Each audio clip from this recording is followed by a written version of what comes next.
महाडिबेट में आज बात करेंगे विपक्ष की सिंदूरी सियासत की और ऑपरेशन सिंदूर को लेकर लगातार विरोधी बयानबाजी की भी बात होगी।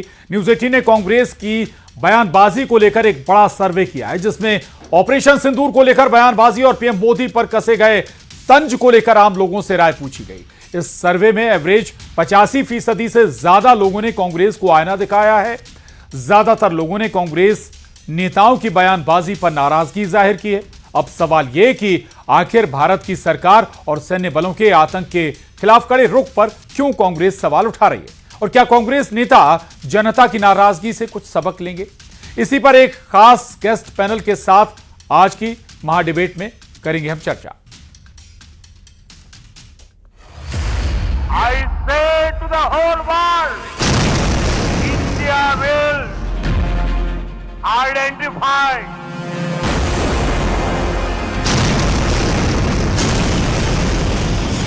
track and punish every terrorist.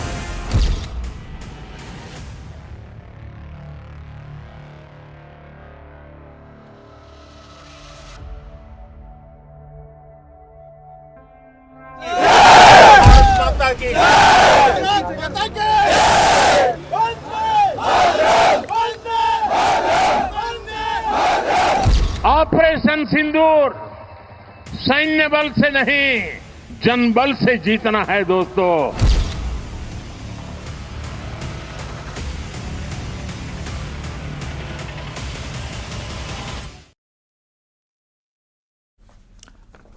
और हमने जनता के पास सवाल लेकर गए। हम जनता से पूछा कि आखिर इन सवालों पर आपकी राय क्या है, और ये सारे सवाल थे ऑपरेशन सिंदूरी सियासत पर और इसके अलावा प्रधानमंत्री नरेंद्र मोदी पर किए गए कमेंट पर।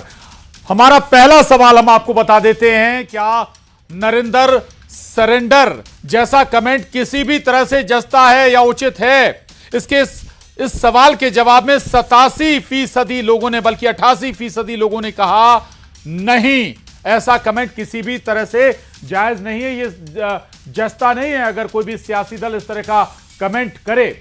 ये 87%, लगभग 87-88% लोगों ने इस पर ऐतराज जताया, जबकि एक बहुत छोटा सा हिस्सा है, यानी लगभग 12% लोग कहते हैं कि हां ठीक है।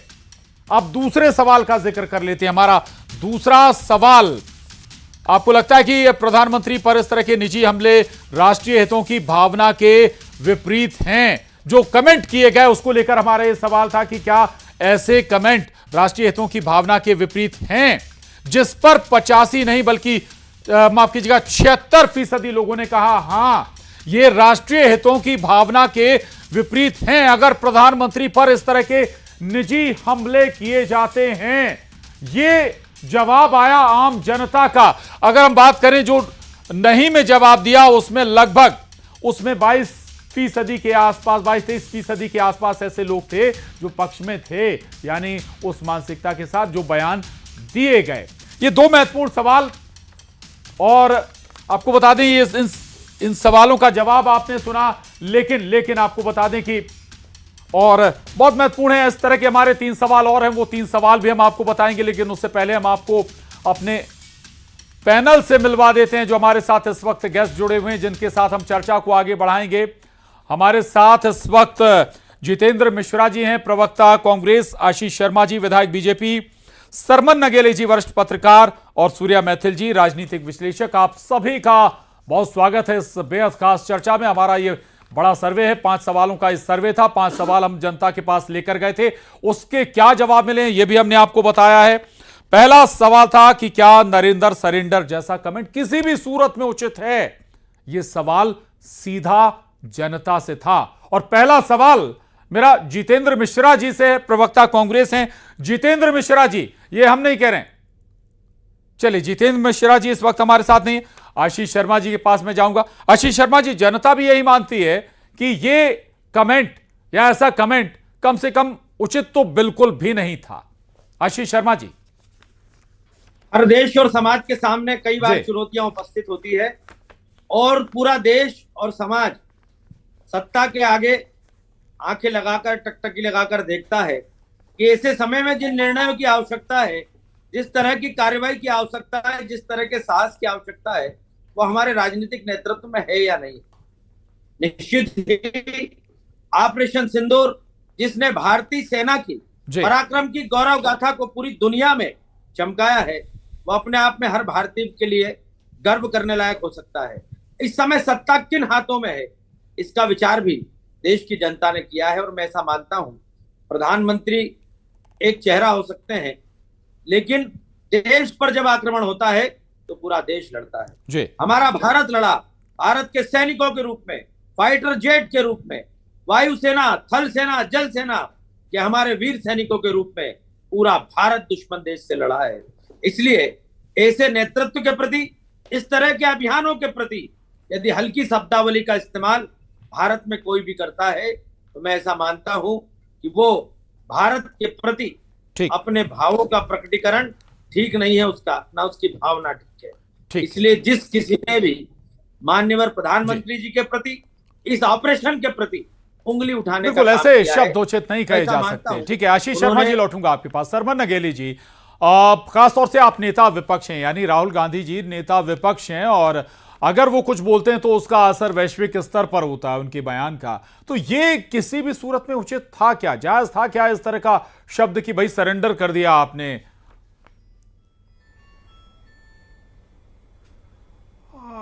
देखिए प्रशांत जी, ये जो माननीय राहुल गांधी जी ने बयान दिया है भोपाल दौरे के दौरान जी, इसमें 2-3 विषय हैं माननीय प्रशांत जी। पहला तो ये है कि चूंकि leader of opposition British parliamentary system के अकॉर्डिंग भारत में शैडो प्राइम मिनिस्टर माना जाता है जी, और उसको कैबिनेट मंत्री का दर्जा है जी, तो उनको अपने सदन के नेता के प्रति सम्मान सूचक शब्दों का इस्तेमाल करना चाहिए, और वो 140 करोड़ नागरिकों का नेतृत्व कर रहे हैं भारत में जी। दूसरा, जो उन्होंने एक मैं स्पष्ट कर दूं आपको कि ये टिप्पणी अमर्यादित, असंसदीय और असीमित है। इसका मैं आपको एक क्लॉज बता रहा हूं। जो अभिव्यक्ति की स्वतंत्रता है, विचारों की स्वतंत्रता है, वो संविधान का अनुच्छेद 19(1) ये कहता है कि आप असीमित या अमर्यादित टिप्पणी नहीं कर सकते, विचार व्यक्त नहीं कर सकते।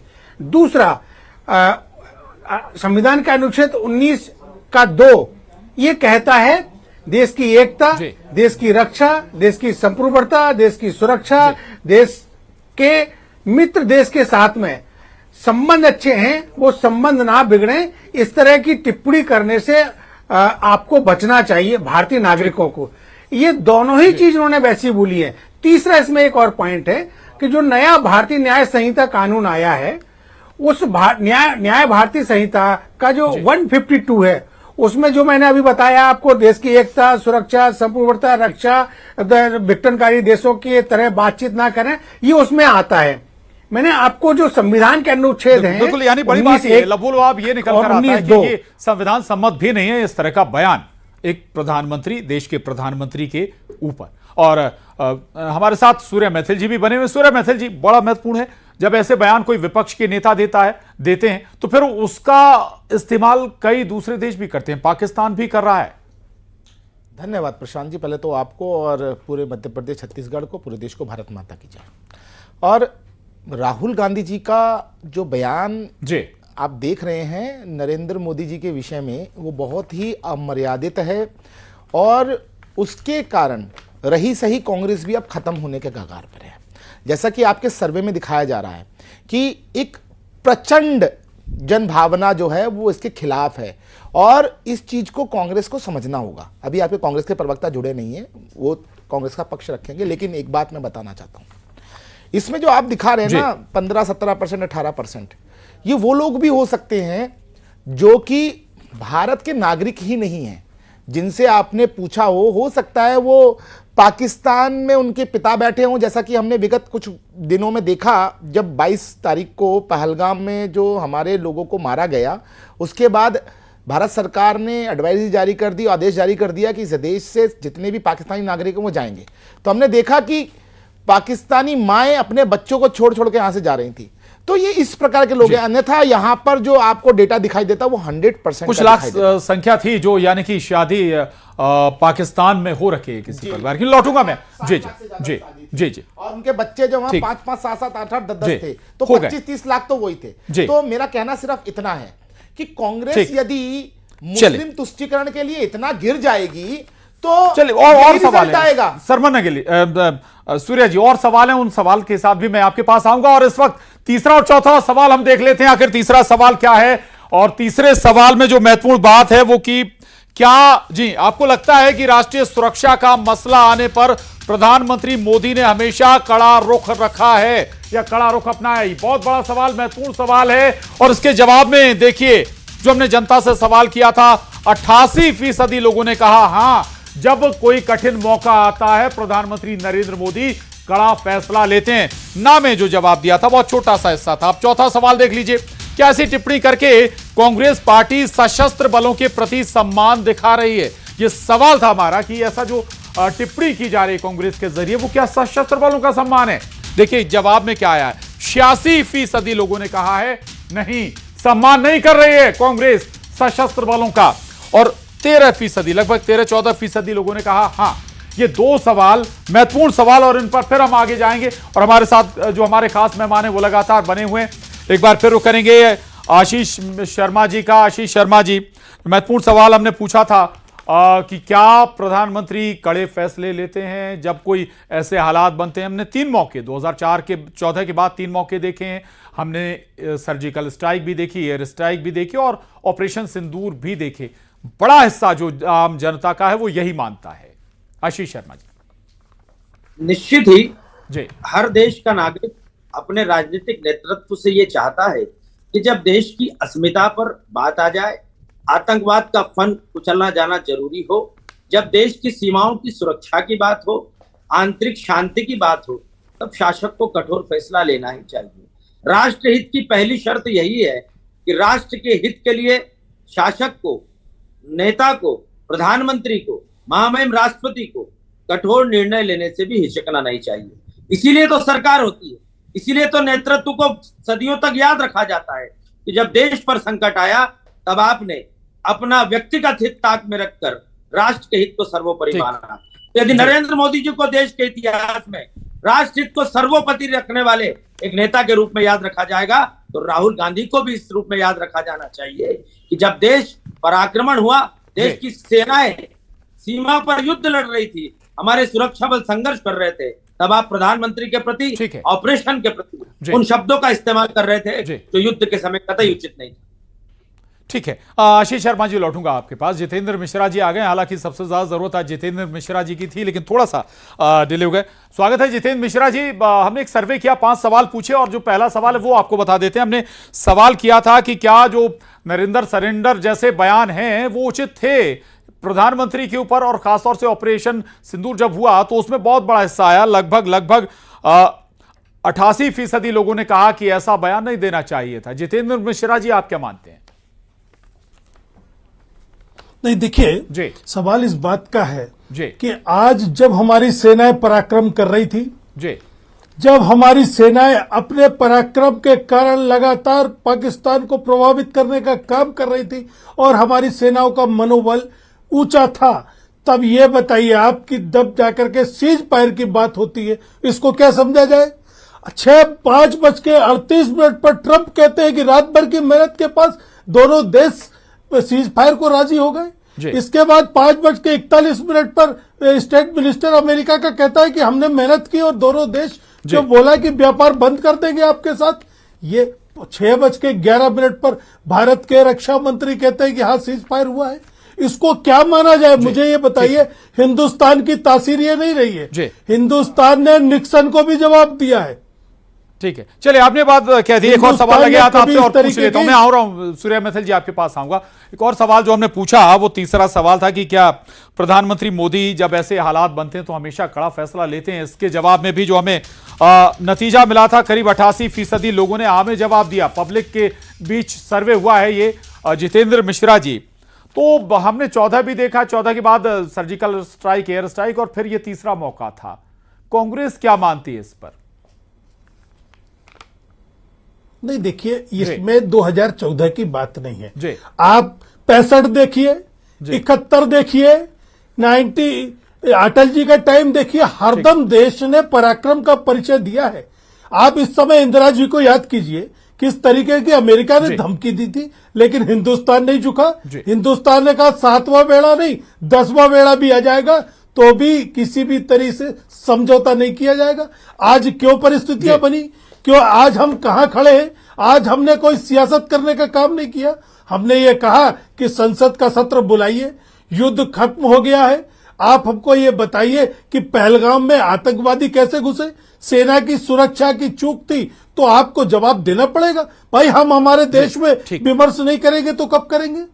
आपने कठोर निर्णय लिया, हम सब आपके साथ हो गए, लेकिन उस कठोर निर्णय के बाद एकदम से कौन सा निर्णय आया जिसकी तारीफ नहीं कर सकते? जब हम लाहौर के करीब थे, जब हम पीओके के करीब थे, तब जाकर के सीज फायर की घोषणा, मुझे लगता है अच्छी बात आपने कही है जी, बहुत महत्वपूर्ण है। इस पर हमारे साथ दो बड़े इंटेलेक्चुअल व्यक्ति और बीजेपी नेता भी बने हुए हैं, आशीष शर्मा जी, सरमन नगेले जी और सूर्या मैथिल जी। हम लौटेंगे, इस चर्चा को आगे बढ़ाएंगे, लेकिन अपना आखिरी सवाल, 5वां सवाल ले लेते हैं। 5वां और महत्वपूर्ण सवाल, आखिरी सवाल हमारा क्या था वो देख लीजिए स्क्रीन पर। बीजेपी के मुताबिक जवाहरलाल नेहरू और अयूब खान के बीच सिंधु जल समझौते में भारत के हितों की अनदेखी की गई थी। क्या आप इस बयान से सहमत हैं या नहीं? ये महत्वपूर्ण सवाल, बड़ा सवाल, चूंकि सिंधु जल समझौते को हमने ब्रेक किया, तोड़ दिया, इस पर जनता क्या सोचती है? आंसर देख लीजिए। लगभग 83% लोगों ने कहा हां, भारत के हितों की अनदेखी की गई थी जब जवाहरलाल नेहरू और अयूब खान के बीच सिंधु जल समझौता हुआ था। ये उत्तर आम जनता का। 16% कह रहे हैं, लगभग 16.5% कि नहीं। ये 5वां सवाल। और अब हम एक बार फिर अपनी चर्चा पर लौटते हैं और मेहमान हमारे साथ लगातार बने हुए हैं। जितेंद्र मिश्रा जी को सुन रहे थे आप, अब बात फिर आती है हमारे दो खास जो मेहमान हैं। सूर्या मैथिल जी लगातार इस पर कुछ कहना चाह रहे थे जितेंद्र मिश्रा जी की बात पर। सूर्या मैथिल जी, 2-3 बातें आ रही थी, 61 की बात हुई और फिर और भी हम कहें बांग्लादेश युद्ध की बात भी जितेंद्र मिश्रा जी ने छेड़ दी। लेकिन हालात, स्थितियां तब की और अब में बहुत फर्क है। तब पाकिस्तान परमाणु स्टेट नहीं था, अब परमाणु स्टेट है, हम भी परमाणु स्टेट हैं। हालांकि देखिए प्रशांत जी, बहुत अच्छा मुझे लगा जितेंद्र मिश्रा जी ने अपने पुराने पाप खुद ही खोल दिए। अब देखिए, इन्होंने 1971 की बात की, तो मैं इनसे पूछना चाहता हूं, सरेंडर तब नहीं था जब 1993,000 से ज्यादा फौजियों को जो कि भारतीय सेना ने सरेंडर कराया था उनको बिना शर्त आपने वापस कर दिया। शिमला समझौते के अंदर जिस प्रकार के नियम कायदे कानून में बंधा भारत, क्या वो भारत की जीत दिखाता है? तीसरी चीज, क्या कारण, आपने लाहौर की बात की, अभी कराची की बात की, तो 20 किलोमीटर पहले लाहौर तक तिरंगा 1971 में लहराया जा चुका था, वो क्षेत्र आपने क्यों वापस कर दिया? पंजाब, पाकिस्तान के और सिंध में 13,000 किलोमीटर जमीन भारतीय सेना ने जीती थी, वो आपने बिगैर शर्त वापस कर दी। गुजरात का कच्छ, उसके पास में थार पारकर, वो एक जिला घोषित हो गया था, 3 साल भारत के पास रहे, उसको बिना शर्त वापस कर दिया गया। किसका सरेंडर था भैया? और एक और बात मैं पूछना चाहता हूं आपसे कि उसके 3 साल बाद क्या कारण था कि इंदिरा गांधी खुद तैयार थी पाकिस्तान को न्यूक्लियर जो है वो प्रौद्योगिकी देने के लिए? ये तो ऑन रिकॉर्ड है। आपके सरेंडर की लिस्ट बहुत लंबी है। और एक और बात, 26/11 का हमला हुआ, आप लोगों ने सरेंडर क्यों किया? ऑपरेशन सिंदूर में जो फ्री हैंड सेना को दिया गया, इस बात को जानकारी है 26/11 के हमले के बाद किन परिस्थितियों पर कांग्रेस के गृह मंत्री ने इस्तीफा दिया। आप अपनी जानकारी दुरुस्त कर लीजिए। अब इस तरीके के तर्क की बात मत कीजिए, तर्कों से काम नहीं चलेगा। जितेंद्र मिश्रा जी, पड़ेगा आपको। जितेंद्र मिश्रा जी, 5वां सवाल भी, इसका जवाब भी दे दीजिएगा। 5वां सवाल भी हमारा था कि भाई सिंधु जल समझौते में जनता का हित नहीं देखा गया, देश का हित नहीं देखा गया, जवाब कौन देगा? आज जिस तरीके से आपने सीज फायर किया है अमेरिका के सामने, साहब आप डीजीएमओ की बात मानेंगे, अपनी देश की डीजीएमओ की बात मानेंगे या किसी विदेशी की बात मानेंगे? ये बताइए आप मुझे बताइए। डीजीएमओ का ऑफिशियल स्टैंड था कि हमारे पास पाकिस्तानी डीजीएमओ को फोन आया, वो हाथ जोड़ रहा था, पैर रगड़ रहा था, तब हमने सीज़फायर अपनी शर्तों पे किया कि अब की बार कोई भी अटैक होता है तो हम उसको एक्ट ऑफ वॉर मानेंगे। सूर्या जी प्लीज सुन लीजिए, सूर्या जी सुन लीजिए, जितेंद्र जी को सुन लीजिए पहले। लगातार बोल रहा है कि हमारी वजह से सीज़फायर हुआ, खंडन किया। चले ठीक है, उस पर लौटूंगा, ठीक है लौटूंगा। अमेरिका बोले, हालांकि बाद में ट्रंप ने खारिज भी किया इस बात को, नकारा भी। ठीक है, मैं लौटूंगा आपके पास, सरमन नगेले जी के पास जाऊंगा। सरमन नगेले जी, पांचवा महत्वपूर्ण सवाल जो बड़ी हमारे जल समझौते से, सिंधु जल समझौते से जुड़ा है, उस पर जनता का बहुत बड़ा हिस्सा मानता है कि देश के हित की अनदेखी की गई थी। जवाहरलाल नेहरू और अयूब खान के बीच जो समझौता हुआ था वो वाकई में आज ब्रेक भी हो गया है। आपको लगता है कि वाकई ऐसा हुआ था उस समय? देखिए माननीय प्रशांत जी, जो सर्वे आया है, सर्वे के संदर्भ में जिन लोगों ने अपनी राय व्यक्त की है, क्या उन्होंने उस दौरान के घटनाक्रम को पढ़ा है? क्या उस दौरान की परिस्थितियों को जांचा, परखा, देखा है, सुना है? क्या उस दौरान भारत की और बाकी कंट्री के साथ में जो समझौता हो रहा था, किन परिस्थितियों में कहां कैसे हुआ, ये पढ़ा है? कोई किताब पढ़ी है? कोई रेफरेंस दिया उन्होंने? कोई पार्लियामेंट की डिबेट का कोई रेफरेंस का जिक्र किया उन्होंने? कोई किताब का जिक्र किया? बिल्कुल नहीं किया। और सर्वे जो रहता है वो हाँ और ना में रहता है। तो ये बात सही है कि हो सकता है, मैं कोई उस बात को इनकार नहीं कर रहा हूं, लेकिन उस समय की परिस्थिति क्या थी, आज क्या है, आज के दौर की बात हो तो ज्यादा अच्छा है। पुराने दौर में जो कुछ हुआ है, समय, देश काल, परिस्थिति, उस बात को बार बार बिल्कुल हालात तो उस समय क्या रहे होंगे, वक्त क्या रहा होगा, किन हालातों में वो समझौता हुआ होगा, ये वाकई मायने रखता है। आशीष शर्मा जी के पास जाऊंगा। आशीष शर्मा जी, ये बड़े महत्वपूर्ण सवाल हैं सिंधु जल समझौते को लेकर। हालांकि अब ब्रेक कर दिया गया है, इसका आगे असर क्या होगा? अगर समय, हालात, काल उस समय जो अलग रहे होंगे, इस समय भी हालात अलग थे, इन हालातों में जो फैसले लिए गए वो भी अपने स्तर पर ठीक कहे जा सकते हैं, या फिर जब कांग्रेस सरकार थी, जब बंगाल को, माफ कीजिएगा, जब बांग्लादेश को तोड़ा गया, उस समय जो सूर्या मैथिल जी सवाल उठा रहे थे कि आपने 70,000 सैनिकों को बगैर बेशर्त के छोड़ दिया जी, तो तब भी हालात ऐसे ही रहे होंगे कुछ, जिसके आधार पर कोई फैसला लिया होगा, प्रेशर रहा होगा। देखिए, आज का भारत जो है एक विकसित भारत बनने की दिशा में आगे बढ़ रहा है जी। हमारी सेना हो, हमारा आर्थिक तंत्र हो, हमारी खुफिया एजेंसियां हो, या हमारा सामरिक नीतियां हो, या हमारी कूटनीति हो, हर मामले में भारत दुनिया में बहुत तेजी से अपना स्थान प्रमुख देशों के रूप में बना रहा है जी। और देखिए, हमारा जो पड़ोसी है उसने लगातार 47 के बाद से लेकर 2025 तक अपना दोगलापन हर मामलों में सिद्ध किया है। उस पर कितना भी भरोसा किया गया, लेकिन उसने हमेशा पीठ पर वार किया है, और इसलिए आतंकवाद का चेहरा कभी भी पाकिस्तान का कमजोर नहीं हुआ है। वो आतंकवाद को और निरंतर अपनी धरती से प्रायोजित करता रहा है, लेकिन हमने भी अपने शांति के प्रयासों को कभी छोड़ा नहीं है।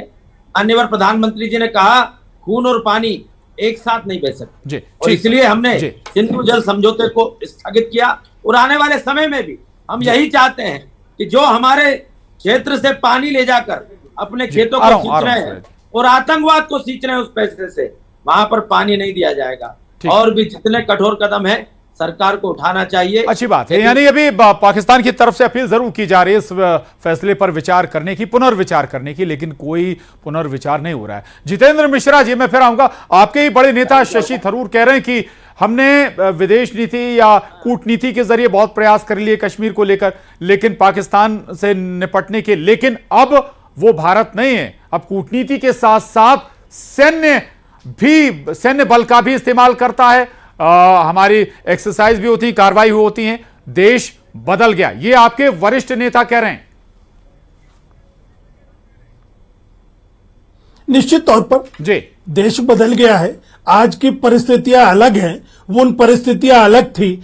हमारे कोई भी प्रधानमंत्री रहे हो, चाहे अटल जी रहे हो, चाहे बस चलाने की बात हो, चाहे साल श्रीफल ले जाने की बात हो, चाहे बिरयानी खाने की बात हो, हर तरीके से प्रयास कर लिया। जिन्ना की मजार पे जाकर के सजदा तक कर लिया, लेकिन पाकिस्तान की समझ में नहीं आया। यही थरूर कह रहे हैं कि आज हमको कठोर एक्शन लेने की जरूरत थी, और आज की परिस्थितियां भारत बहुत आगे है। कि 2019 जवाब देना चाहते हैं सूर्या मैथिल जी, 20 सेकंड प्लीज। आज हमको कम से कम चल रही है। पाकिस्तान को मेरा तो सीधा सीधा सीधा प्रश्न है आगे कांग्रेस के बढ़ना था प्रवक्ता से, आपको। मैं जनता में भी छोड़ता हूं, कोई भी परिस्थिति क्यों ना हो, सिंधु में जल तब भी बह रहा था, सिंधु में जल आज भी बह रहा है, तब भी खून बहा था भारत का, आज भी खून बहा, तब किसी ने 3 युद्ध के बाद भी सिंधु के जल को रोकने की हिम्मत नहीं करी कांग्रेस ने, लेकिन आज प्रधानमंत्री जी ने रोका। और यही वो लोग हैं, कांग्रेस के प्रवक्ता बैठे हैं, मोस्ट फेवरेट नेशन का तमगा किसने दिया?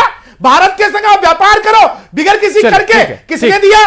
भारत की पीठ में बार-बार चले सूर्या जी 10 सेकंड को जो सूर्या जी जितेंद्र मिश्रा जी को 10 सेकंड, जितेंद्र मिश्रा जी। इसने विरोध किया कि पाकिस्तान को फंडिंग नहीं होना चाहिए।